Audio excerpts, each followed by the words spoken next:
a spontaneous and unrehearsed interview.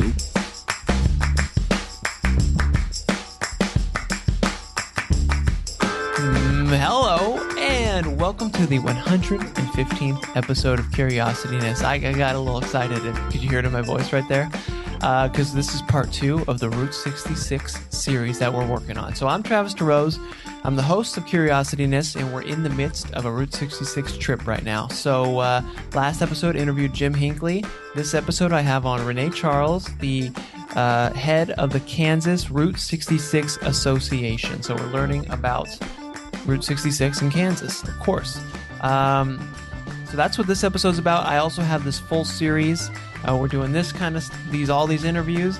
I've got tours and in-person visiting tours of all the attractions and cool places along Route 66. So you can check those out on my YouTube channel or go to visiting66.com, and you can kind of follow along on our month-long RV trip from Chicago to LA. And then also on visiting66.com, I'm going to have a map, a Google map, places map with all the points of interest saved on there. So if you're doing your own trip, you can go on there and find, there's like hundreds of places that I've saved. So you can see all that stuff and stop for yourself, and it saves kind of the hour, has the hours that they're open, if they're open, directions, address, phone number, all that kind of stuff. So that's it. Let's get to the episode. I'm going to stop talking. Let's just get to episode 115 with Renee Charles from the Kansas Route 66 Association. All right, we're rolling. How you doing, Renee? Okay, I'm ready. You're ready for this, huh? I'm ready. Cool. Well, no, thanks for being on. I appreciate you coming on and taking the time. I'm excited to talk. We are doing I'm here on the West Coast in LA. We're doing a big old, Route 66 trip, doing the whole thing finally from awesome. Yes. Chicago to LA, doing it in the right order and everything. So, getting a ton of research in and figuring out what we need to do. And of course, I run across you guys, and it's the Kansas Historic Route 66 Association, correct? Correct. Okay, yeah. And so why don't you just tell me a bit about what you guys are and what you do and everything? Well, actually, we have, for being the smallest alignment on Route 66, we have 2 associations, which is kind of funny. Really? But we worked really well. We work really well together. So basically, all we're trying to do is promote, preserve, the section of 66 that we have, which is 13.2 miles. So it's not a lot. Okay. And most of it is the original alignment. I mean, they still call what we call 7th Street is still Kansas 66. So all the way through so when you come in from Joplin, we have an original alignment that comes to our main street. Then when you hit our main street and head west, that is what they now call 7th Street, which is the 66, which is Highway 66 in Kansas. And then it goes to Rainbow Bridge, the roundabout, and then on the Rainbow Bridge, which is one of our iconic sites. So, So you can actually you can really do all of Kansas Route 66 yes, still. you can do every bit of it. Wow, that's kind of rare. I mean, I've heard it's maybe 80% or so of the whole Route 66 is still drivable. Yeah. Okay. Miami's got a few chopped up places. I know Missouri does as well because of 44. And then, I'm like you. I've traveled from Chicago to California, but I just this past year got to go to Chicago. So, but ever since I was probably 7 years old, we traveled from Joplin to California on 66 all the time because my father's family lived in California and my mother's family lived in Joplin. So, fun okay. trip. Yeah, very cool. You've done it a lot then. So is that kind of how your involvement with this got started? No, really. My husband's a retired Army sergeant, and we were stationed in Germany. And one of my best friends is German, and she was like, excited because I was from Joplin, Missouri. And I was like, oh, you've heard of Joplin? She said, yeah, that's on Route 66. You live on Route 66. And I said, all my life. And so when we came back after my husband was in probably 12 years and then in National Guard for the rest of his time, we moved back to his hometown, which is Galena. And of course it runs right through Galena. So I worked down the hill from 66 and noticed how many people were laying on the middle of our roads, because we painted the shields on our roads, laying in the middle of Main Street getting their picture taken or standing by Why the are people laying signs. on the road? Yeah. Yeah. So I thought, I got to get involved. And so I got involved, and here I am for probably about 14 years now. I've been the president of this association. So, Wow. Yeah, crazy. We're a small association because we're a small alignment, but we do what we can. Yeah. Well, no, I mean, I'm glad that you are here. We need people like you to keep, keep this stuff up and, to remember this stuff. So we need young people. We need people your age and younger. I have my granddaughter's actually here, and she's done a lot with me. And then I have another granddaughter that's president of the Young Roadies Association now, or I'm sorry, vice chair of the Young Roadie Association. So that started here in Kansas with my niece I'm one of the original 4 women on the route, and my niece was 15, so she would come and work at the station. And seeing all the domestic travel and the foreign travel, she just got well known because she was so friendly, and she started a Young Roadie Association. So oh, very cool. her name was Shelby Rigg, so a lot of people know her. Dan Rice in California is one of our friends, and he encouraged her to do that. So he's the one that has the kiosk on the pier, Route 66 kiosk, one of the first ones. Oh, in Santa Monica? Mm-hmm. Right. Oh, very cool. So have you seen, is there, what is kind of the evolution of people being interested in 66? Because is there kind of been a resurgence lately? Yes. The minute cars came out, I noticed a big buildup. Mm-hmm. Like I said before, it was just usually foreign travelers that would stop and lay on the road or stand by the signs here in Galena. But after cars came out and a lot of the younger generation watched it, and the promoting of it by Michael Wallace and a few others, Don Welch, and a lot of the roadies. It went crazy from there. And that kind of what helped Galena boom a bit was, us finding the tow truck that inspired Tow Mater here in our town. Yes. So it was pretty exciting. My sister and I was just going to do a flea market in that gas station, and a farmer's market, flea market. And a gentleman came and told us about the truck, and we was like, what are you talking about? So we was pretty grungy because we had been scraping paint at that building, and we went home, took a shower, and went and watched cars and just loved it. I mean, it was great. Larry the Cable Guy reminds me of my Uncle Charlie. So we went, and when I got back, I told my boss who owned that building, his name was Larry Courtney, I said, hey, there was a truck parked here, and they said it was the inspiration for this character in this movie, Cars. You've got to go see this movie. And he said, wow, what kind of truck? And I said, well, the character is a tow truck. So I said, I'm not really sure. And he said, I had a lot of vehicles on this property. And he said, the city told me I needed to clean the area up or I was going to get fined. So he sold the building and everything to a guy. And then when he bought it back, they do a lot of that here in this town, and he bought it back. And so he went to the guy and asked him. The guy said, no, I sold the big truck to a farmer. So he found the truck and brought it back, and I took pictures of the truck and sent them to Michael Wallace. And Michael Wallace said, yep, that's Mater, and you can say the sheriff said so. That time I didn't know Michael Wallace was the voice of the sheriff until he told us that. So, and wow. Then from then on, it just spun out. It was awesome.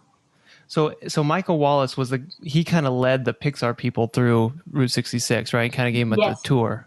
Okay. Yes.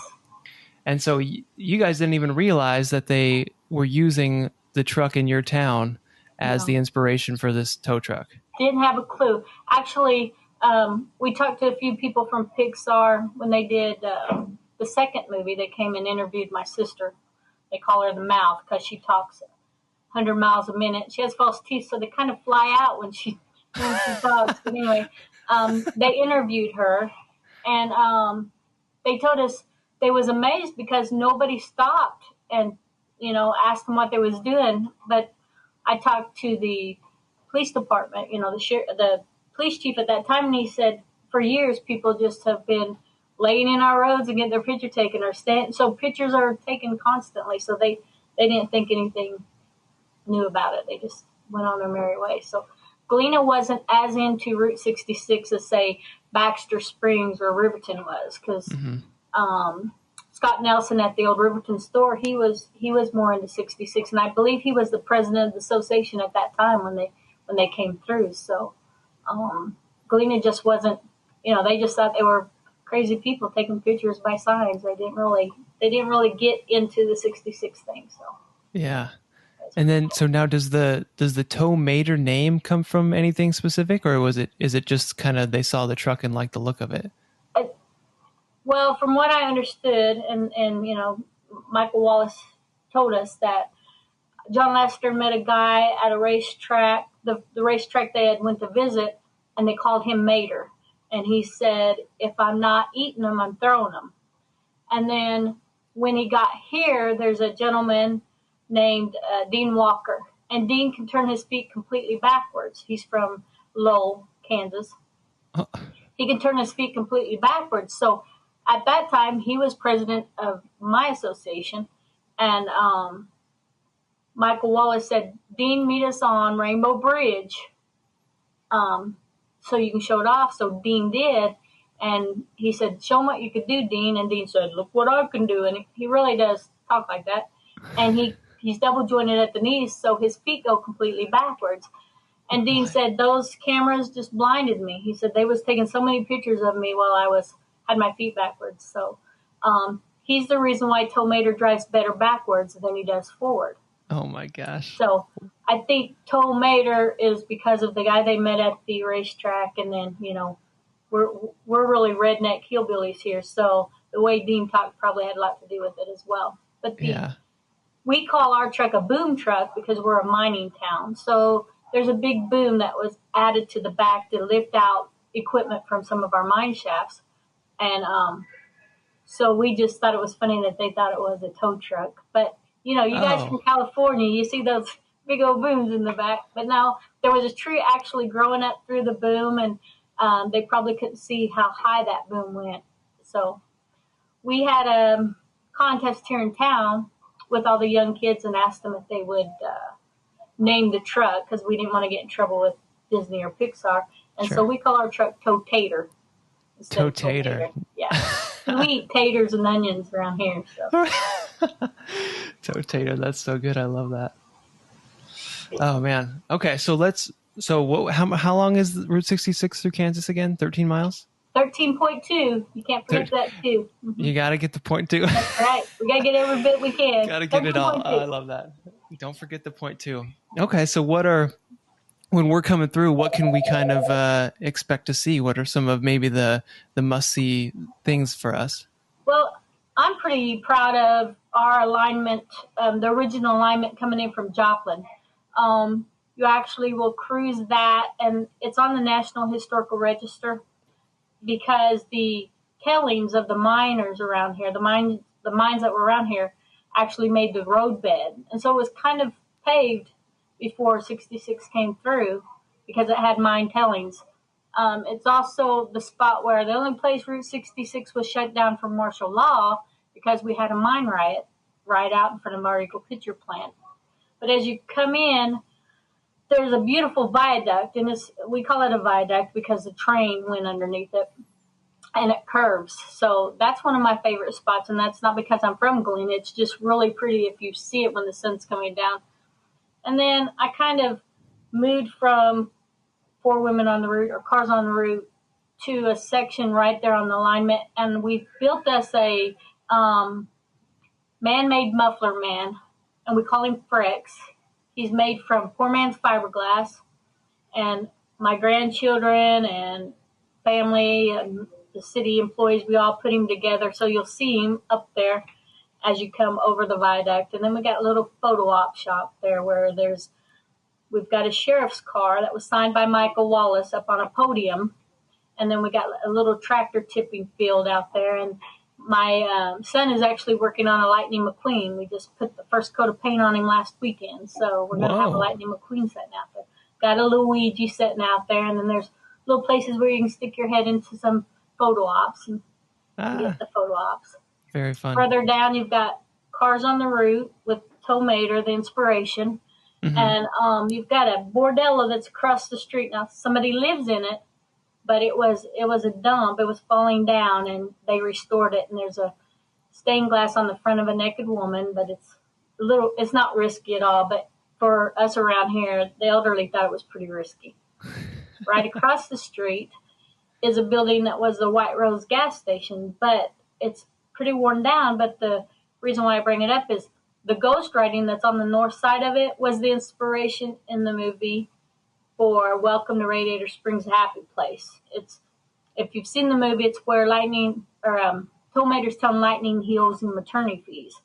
So all this information we got from Michael Wallace, but there's a book called The Art of Cars that Michael Wallace and Susan Wallace did about all the inspirations as they went down for Pixar. And it shows those things in here. You can get that on Amazon, and I'm not trying to sell it, but it really does tell of a lot of people like Don Welch, who was with the Rock Cafe, and Harley and Annabelle in Oklahoma that were inspiration for Tin Lizzie's, Tin Lizzie's place, and the Dewdrop in Texas. There's things that are on Route 66 that were really inspirations in the movie. So you really got to get that book. Just get that book. No, it sounds fascinating. I love, visiting filming locations and that kind of stuff too, but this is just kind of an extension of that. I love learning about that kind of stuff. We have a lot in Galena to see, and I don't want to spend most of my time bragging about it just because I'm from Galena, but we have a Will Rogers plaque that we kind of got somebody brought to us, and it's one of the road markers. It's not the one that's newer. It's one of the old ones that's in our Pappy Litch Park. And then a gentleman that retired out of the military has restored a Texaco station, and he has put a dock on his, from the movie Cars on his property. We got a beautiful mural, and we got a fantastic mining museum.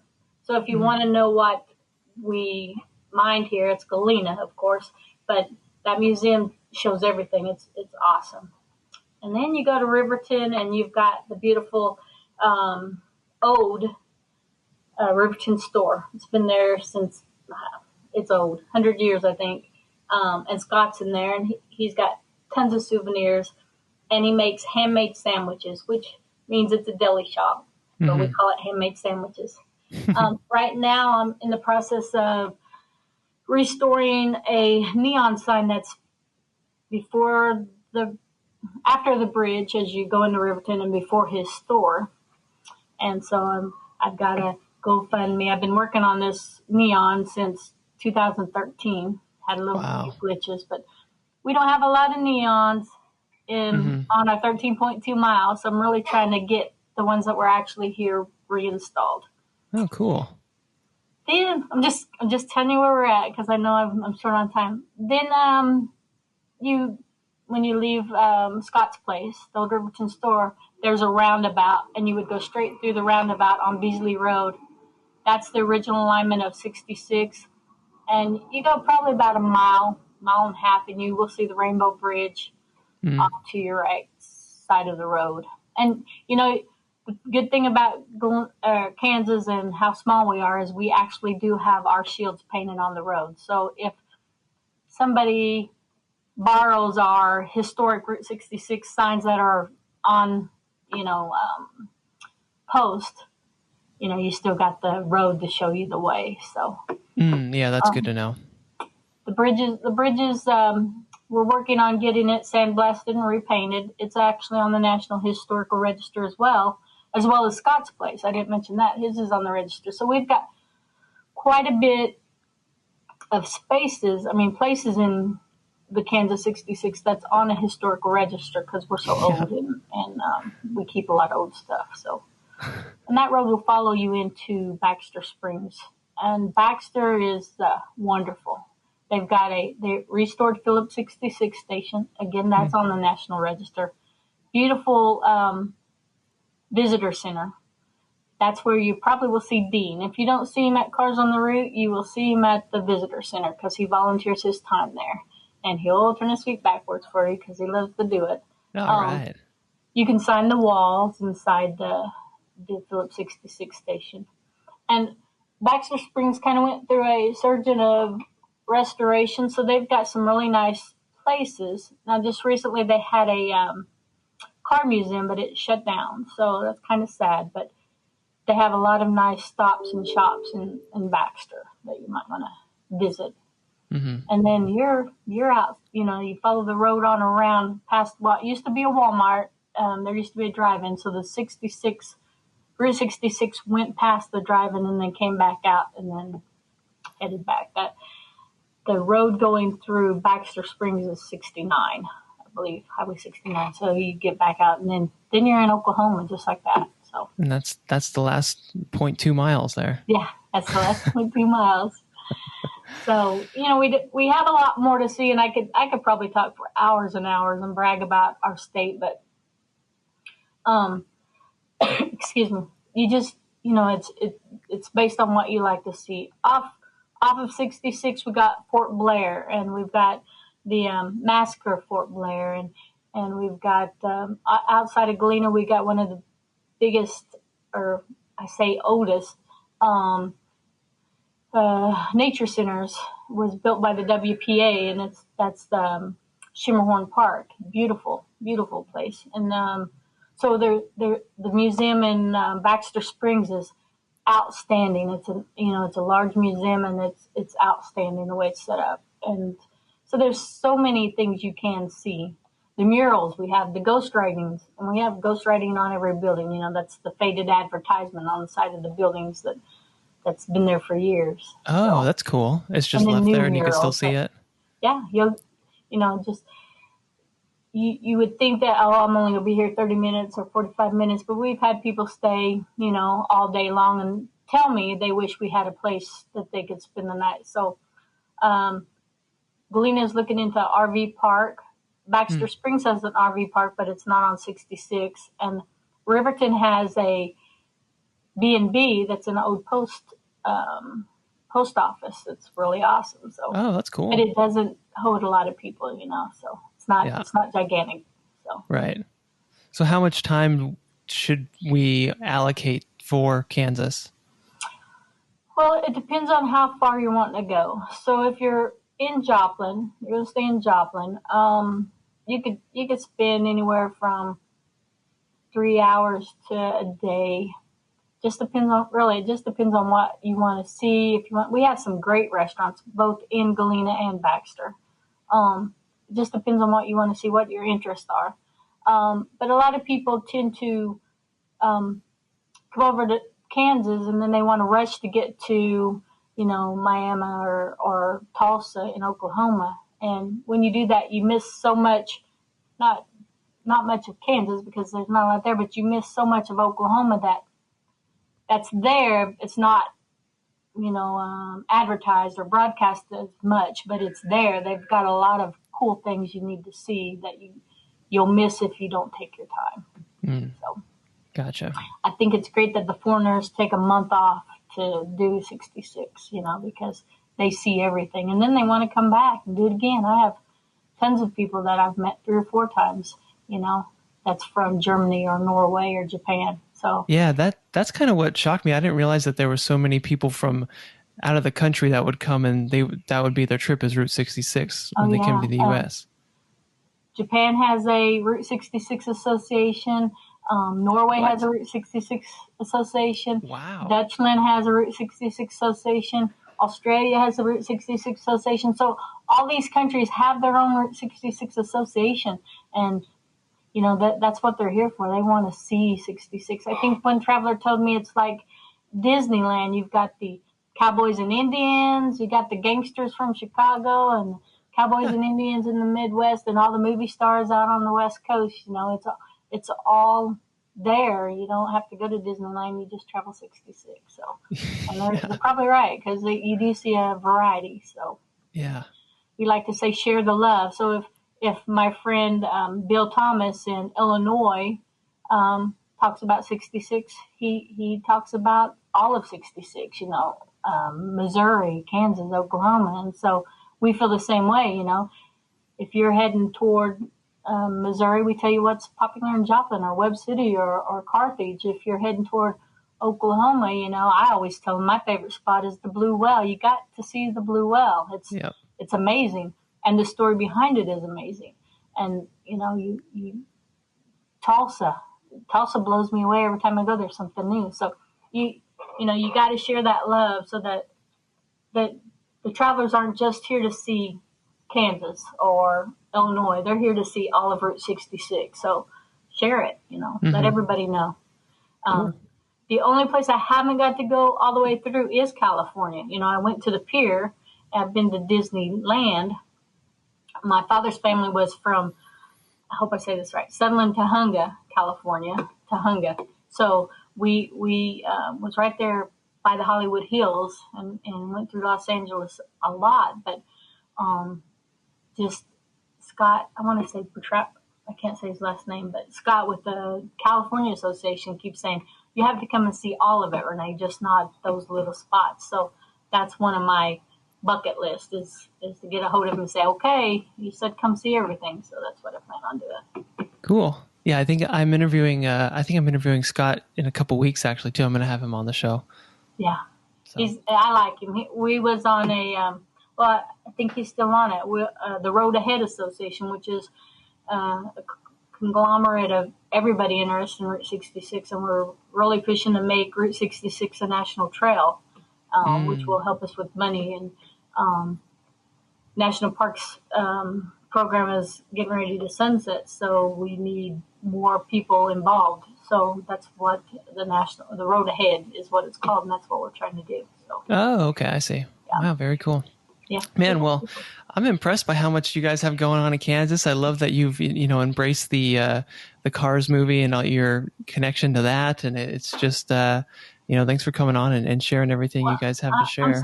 I'm so giddy. I told my granddaughter, I said, I'm going to do a podcast. She's like, okay, Nan, okay. Wasn't impressed, huh? Yeah, not at all. Not at all. But I said, for me, I don't even, I just heard podcasting a couple years ago. I didn't even know what it was. So I'm it's kind of new. Yeah. Cool. Well, for people listening, where should we send them to learn more about, Kansas, Route 66, all that stuff, your website? We do have a Facebook page, of course, which is the Kansas Historic Route 66 Association. There's also the Kansas Byway Association that you can go on. Kansas Historic Byway, I'm sorry. That's on Facebook. Cool. Cars on the Route. You can. I handle that page too, so you can send anything to that you'd like, or you can call me here. I'm the city clerk here in Galena, Kansas. So if you get stuck, you just call the city clerk. And I hate to say this, but I'm going to say it anyway. My husband is the chief of police, so that's how small we are. So if you get lost, you say, "Hey, call the chief of police or call the city clerk. I know him well." No, and we'll help you through it all the way. So cool. I love that. Okay. So cool. I really enjoyed this. Thank you for having me on. I'm sorry I talk so much. No, it's great. That's what you're supposed to do is talk. So I love it. I didn't let you get a word in edgewise, but I want to make sure I covered everything and you made it easy for me. Hopefully, when you come through, you call me. I'll show you everything. Maybe I'll take you out to lunch. Yeah, I won't do a podcast definitely. Because I don't know how, but you'll have to set that out. But, that's definitely. All right. Yeah, I'll give you a heads up when we're coming through. That'll be fun. Okay, appreciate it. And episode 115 is done. Thanks for being here and listening to the end. Hope you enjoyed that and learned a little bit about Route 66 in Kansas. Thank you, Renee, for being on and sharing all that. Can't wait to meet you and get on Route 66 and get on Route 66 in Kansas. So again, go to visiting66.com for more of this whole Route 66 series and journey, and to see the whole video and tours of all these places that we're going to. And that's the end of the episode. Thanks for being here and listening. I'm Travis DeRose. Email me at travis@curiosityness.com. I'm on Instagram at TravDeRose. And if you know somebody who's interested in Route 66 and loves this kind of, quirky, fun, curious type of history, then in the roadside attraction stuff. I just love it so much. But if you know someone who's interested in that, why don't you go ahead and send them this podcast? Maybe they'd appreciate that. The word of mouth is great for the show. Kind of really, that's really the only way it spreads. We're doing no marketing. So I love when you guys do that. Appreciate that. And if you could leave a review too, that's super helpful. If you can throw down a review on Apple Podcasts, open it up on your phone. I think you have to have an iPhone, unfortunately, but open it up on your iPhone there and just tap the stars button. You don't even have to write a review if you don't want to, but that's always helpful too. Gives me some cred when I'm booking guests. I can get bigger and bigger guests, so that's always very nice.